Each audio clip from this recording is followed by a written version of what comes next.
Hello everybody. My name is Ali Al-Nasani from the Raoul Wallenberg Institute in Cambodia. And my name is Sophany Chandara. Today we're going to have an interview with Morten, who is the editor of this book on COVID-19 and human rights. And this will also be the topic for today's interview. We will talk about the nexus between human rights and COVID-19. Our interlocutor, Morten Kjaerum, is the International Director of the Raoul Wallenberg Institute for Human Rights and Humanitarian Law. He's also professor at Aalborg University in Denmark. And he was the first director of the European Union Agency for Fundamental Rights. So Morten, the very first question that we'd like to ask you is that from a human rights perspective, what do you think are the main impacts of COVID-19 pandemic to the people? The main impact of the COVID-19 pandemic is, of course, the right to life, the right to health. Meaning that the governments, the state institutions have an obligation to protect and fulfill the right to health and the right to life. So protect people against the pandemic as much as at all possible. So that is the outset for what the governments and the states have focused on the past 2 years. How do we actually safeguard the life of people when they attract the pandemic, the virus? And how do we ensure in that process also the right to life? So that is the task. What effects did COVID-19 have regarding the gap of inequality to gender and social class? When we read the death tolls of the COVID-19 pandemic, and this is across continents, when we read these death tolls, we basically see a mirror of the inequalities in our societies. What do we find there? Well, we find all those most marginalized, most impoverished in our society.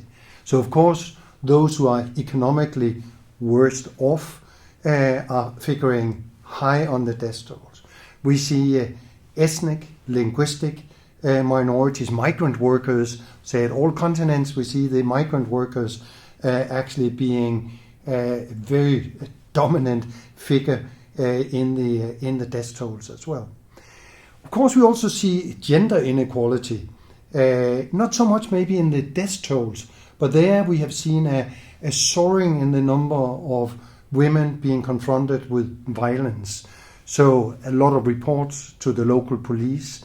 We have the local shelters being overcrowded with battered women and also battered children. So inside the family, we definitely have seen the inequality structures also playing out in that regard. So basically when we read the statistics and what the COVID-19 has told us about our societies, we also see an agenda for the future if we want to address inequality. We've seen that in response to crisis, states have imposed emergency and security measures, which include but are not limited to school closure, market closure, or extensive lockdown, for example, affecting the right to freedom of movement, right to food, right to education, and many other more. However, states have argued that those measures were and are very necessary to guarantee the right to health for the whole population. So we'd like to know what is your stance on that argument. This is a very complicated question. I'll try to make it short. I mean, what we had, as I said before, we have seen that the states are there to protect the right to life and fulfill the right to health. In doing so, they at the same time have to limit other rights. So we have a clash of rights. So on the one hand, the right to life and health to be protected, and in order to do so, the states took steps to limit the freedom of movement. For example, there were lockdowns, so people had to stay at home, could only leave their homes for uncertain hours per day. There were various systems in place in various countries. But definitely the limitation and the freedom of movement. But we also have seen the limitation and the freedom to conduct assemblies, to meet, the right to assemble. Although in many states, states said, okay, we put a cap on how many people can meet, but we maintain the right to demonstration. Because in a period of pandemic, it's important to have an open society, have an open dialogue, freedom of expression as well. There's also the right to have access to information, which is crucial in this regard as well. So this clash of rights has sort of been at the forefront of what states had to address. But is that legitimate? Do they then commit human rights violations? Not really, because when we look at human rights, there are very few rights that are absolute. We have the prohibition against torture. We cannot torture a little bit, but most other rights you can actually limit under certain conditions. If there is a health crisis or for security reasons, and of course with the pandemic we had a health crisis. So in that way it was legitimate to to limit certain other rights to accommodate for the right to health and the right to life. But still the states would have to argue and make a proper line of argumentation that this is necessary and it's proportional. So they could not just come up with anything. They really had to argue that it's necessary and it's proportional, and they have to do it according to law. So these three conditions need to be in place. And who is there to assess whether it is necessary and proportional? In the end, that is up to the courts in the state, and if there are regional human rights courts like in Europe, it could be assessed in the European Court of Human Rights or by the UN treaty bodies. But first and foremost, it's of course the national states. So this is what the states had to address during the time of COVID, this complicated clash of rights. How can the implementation of human rights support the response to COVID-19? Human rights have, of course, been essential in addressing the pandemic. First, freedom of expression. It's crucial that doctors and others with knowledge about the pandemic, how to deal with the pandemics in general, as well as this specific COVID-19 pandemic, that they can speak out, that they can actually address the issues.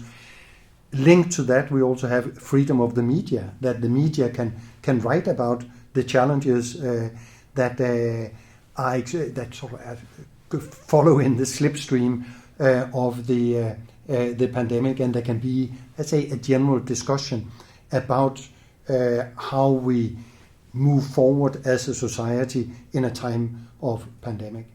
So that's one right. Another right is the right to receive information. And in order for us as citizens to know what we should do, how we should behave, how we should protect ourselves, how we should protect our fellow citizens, we need to have the relevant information in order to be able to react in an adequate manner. Of course, states would then say, yeah, but that's what we do when we have press meetings, we release the guidelines to our citizens, and they should just follow these. Yes, that's fine. But what about those with mental health problems? Can they actually access that information? Are they equipped to actually protect themselves and their fellow citizens? What about linguistic minorities? Do we actually translate this information from the government into languages that are understood by our linguistic minorities? And on top of that, you could also say, do we create a cultural translation? So it's not only word by word translated, but that we actually translate it so it's culturally understood as well. And I would say across all continents, governments have failed very much on the communication side, on the right to receive information. And I think a lot of persons, a lot of deaths could have been avoided if governments had been much better in communicating to the vulnerable groups in our societies. What does the current crisis mean in relation to reaching the Sustainable Development Goals by the year of 2030? That is difficult to answer. On the one side, what we have seen during the pandemic is that more than 100 million people globally have been pushed into poverty or extreme poverty. So all the advances that have been that we have seen, that we have witnessed the past 10, 15 years in combating poverty and extreme poverty, a lot of that have been washed away by the pandemic. So there will be a lot of catching up here. So the Sustainable Development Goals could look quite far away, that look like we have been pushed back. On the other side, what we have seen during the pandemic is this mirror of our society, that the inequalities are so obvious. So the global agenda has changed.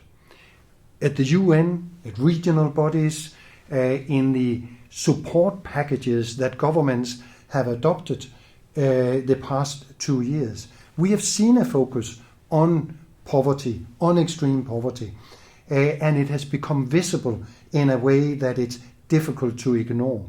So that could lead to, but we still need to see, could actually mean that the fight against extreme poverty and you can say meeting the Sustainable Development Goals maybe have been accelerated by the COVID-19 crisis. So that's why I'm saying it's difficult to answer whether the SDGs, the Sustainable Development Goals, have moved further away beyond 2030, or I wouldn't say have moved closer, but at least that 2030 is somewhat realistic. We have to see, but and again, all institutions, governments, institutions like the Raoul Wallenberg Institute and others will all have to push in the direction that we actually address more solidly the inequality, both in our own communities at the national level, as well as between countries at the international level. From your point of view, what are the main features of a post-crisis human rights agenda? As it's often said, that any crisis always carries with it possibilities. And what do we see of possibilities to follow after the corona crisis? I would point to 3 issues. First, that the neoliberal economic policies have sort of had as a mantra that the less state we had, the more freedom. With the corona crisis, that has been turned upside down. I think most people today realize we need institutions, we need a stronger health system, we need a stronger education system, we need a stronger social security system. So there has been this reflection that we now see being transformed into legislation, into policies in various countries. So states operating then within a human rights framework. We don't just want stronger institutions, we know what that can lead to, but within a human rights framework. And that leads me to the second point, that now in the post-COVID crisis, when we get to that period, we have a golden opportunity for once to see and understand fully the interrelatedness and the interconnectedness between civil and political rights and economic, social and cultural rights. They have been separated artificially, in particular because of the Cold War. Now there is a chance that we again can see them interrelated and interconnected, as was underscored in the Universal Declaration of Human Rights from 1948. And that is definitely could be a serious contribution to creating a stronger human rights-based governance in many countries. Certainly, we have witnessed during the corona crisis that cities across all continents have taken upon themselves an enormous responsibility in addressing the needs of their citizens. they were sort of in the front line meeting the deep crisis that in particular the more vulnerable people in their communities certainly found themselves in. So cities have taken a responsibility, they have gained a momentum, they have gained a self-confidence that they need to take action in realizing human rights better. So the movement of human rights cities have pushed forward during the COVID-19 crisis, and hopefully that would also, be a feature of the future. So I would point to these three elements. So stronger institutions within a human rights framework, integrating both civil, political, economic, social rights, and then with a higher level of responsibility realized by local communities, cities, and regions. Thank you very much, Morten, for spending your time with us today, and also for providing such an insight information with regard to COVID-19 and human rights.